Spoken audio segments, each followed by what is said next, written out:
France में कुछ महीने पहले पेंशन से जुड़े नियमों को लेकर प्रदर्शन हो रहे थे, लेकिन इस बार का प्रदर्शन पुलिस की गोली से मारे गए 17 साल के युवक नाहेल एम की मौत के बाद हो रहा है।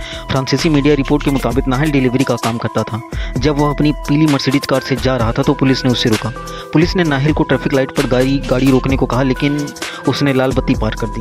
कार में उसके साथ 2 यात्री भी थे। थोड़ी दूर जाने के बाद कार रुक जाती है। इस घटना का एक वीडियो सामने आया जिसमें दिख रहा है कि 2 पुलिसकर्मी कार के पास खड़े हैं। इनमें से एक ने कार पर बंदूक तान रखी है। पुलिस वाले ने उसे बाहर आने को कहा तो उसने बात नहीं मानी और वहां से कार को बढ़ाने लगा। इतने पर पुलिसकर्मी ने गोली चला दी। नाहेल की गोली लगने से तुरंत मौत हो गई और कार फुटपाथ पर चढ़कर रुक गई।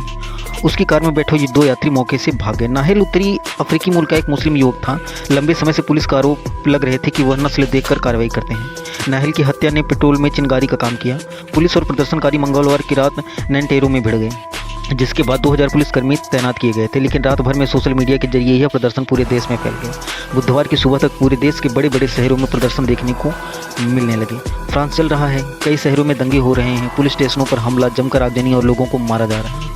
इस बीच भी यह भी राष्ट्रपति मैक्रो की ओर से कहा गया है कि अभिभावकों द्वारा टिकटॉक एवं वीडियो गेम की आदतों पर नियंत्रण न करने के कारण ये सब हो रहा है। अभिभावकों को अपने बच्चों पर नियंत्रण रखना चाहिए। हिंसा वाले वीडियो साझा करने के कारण दंगे और भड़क रहे हैं, मगर मैक्रो उस समस्या पर बात नहीं कर रहे हैं जिसके कारण हिंसा हो रही है। यह हिंसा वास्तव में टिकटॉक प्रयोग करने वाले बच्चों के द्वारा किया जा रहा है या प्रकृति में यह कुछ और है। यह हिंसा शरणार्थी कर रहे हैं, परंतु कौन शरणार्थी? अभी कुछ ही दिन पहले एक महिला का वीडियो वायरल हुआ था जिसमें एक अफ्रीकी शरणार्थी एक श्वेत महिला और उसकी पोती पर हमला करते देखा जाता है। अब एक ऐसे मुस्लिम युवक की मृत्यु पर दंगे फैल रहे हैं जिसने पुलिस के प्रश्नों का उत्तर नहीं दिया था और भागने लगा। इस पर जब गोली चलाई गई तो उसकी मौत हो गई।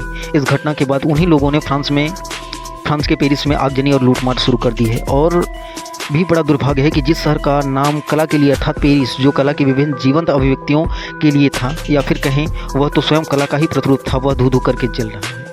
क्या कारण है शरणार्थियों को शरण देने वाला? फ्रांस इन दिनों उस हिंसा का सामना कर रहा है जो वही लोग कर रहे हैं जिन्हें उसने विवश जानकर अपने यहाँ शरण दी थी। अपने नागरिकों के अधिकारों को उन्होंने प्रदान किया था।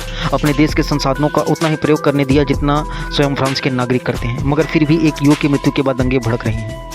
स्टोर्स को लूटा जा रहा है जिसकी कल्पना ही किसी ने नहीं की होगी। 1-2 नहीं बल्कि सोशल मीडिया पर ऐसे तमाम वीडियो से भरा पड़ा है जिसमें फ्रांस की छाती पर बने हुए छाले दिखाई दे रहे हैं। मगर एक जो सबसे महत्वपूर्ण प्रश्न सामने निकल कर आता है वह है कि आखिर इन शरणार्थियों के पास जो अपना सब कुछ छोड़कर एक बेहतर भविष्य की तलाश में आते हैं और जिनके लिए कभी फ्रांस ने यह कहते हुए बाहें पसार दी थी कि वह खतरा नहीं है, उन्हीं पीड़ितों शोषितों के पास पत्थर और हथियार कैसे आ जाते हैं? आखिर कैसे उनके हाथों में AK-47 जैसे हथियार आ रहे हैं? क्यों उनके भीतर यह दुस्साहस आ रहा है कि जिसने उन्हें शरण दी उसी के शहर को बर्बाद कर दिया जाए? कैसे आखिर यह कृतज्ञता का भाव उनके दिल में आ जाता है? ऐसा नहीं है कि पहली बार ऐसा हो रहा है।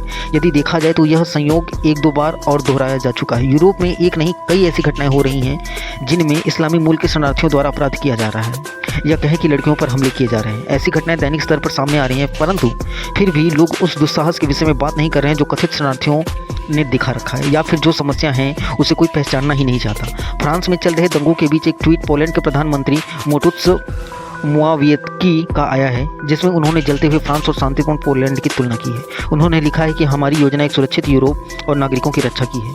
यह वह मूल्य है जिसके कारण सब कुछ आरंभ होता है।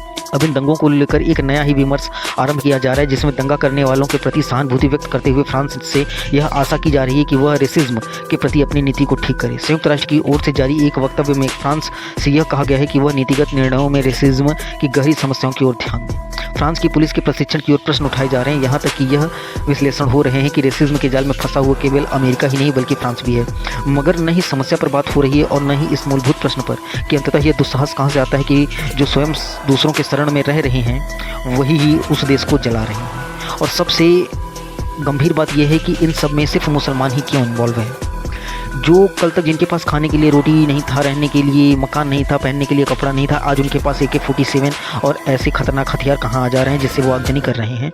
और जो लोग उन्हें शरण दे रहे हैं उन्हीं पर हमला कर रहे हैं, उन्हीं के शहर को बर्बाद कर रहे हैं। और जहाँ भी दंगा होते हैं वहाँ पे फ्रांस हो, चाहे अमेरिका हो, चाहे कोई भी देश हो, चाहे इंडिया हो, वहाँ सिर्फ मुस्लिम समुदाय वाले लोग ही क्यों इन्वॉल्व रहते हैं? इंडिया में कोई भी कानून अगर लागू होता है, जैसे अभी UCC लागू हो रहा है, तो इन सब कानूनों से सिर्फ ही मुसलमानों को ही क्यों दिक्कत होती है? जबकि चीन में मुसलमानों के साथ इतना बुरा बर्ताव किया जा रहा है, फिर भी कोई भी वहाँ पे आवाज़ उठाने वाला नहीं है, क्योंकि जानते हैं जिनपिंग चचा मुंडी उड़ा देंगे। अभी तो मुँह कटवाए हैं लेकिन मुंडी उड़ा देंगे अगर चीन में ऐसा कुछ किया जा रहा है। तो घुमा फिरा के बात वहीं भी आती है कि वाई मुसलमान ही क्यों मुसलमान ही।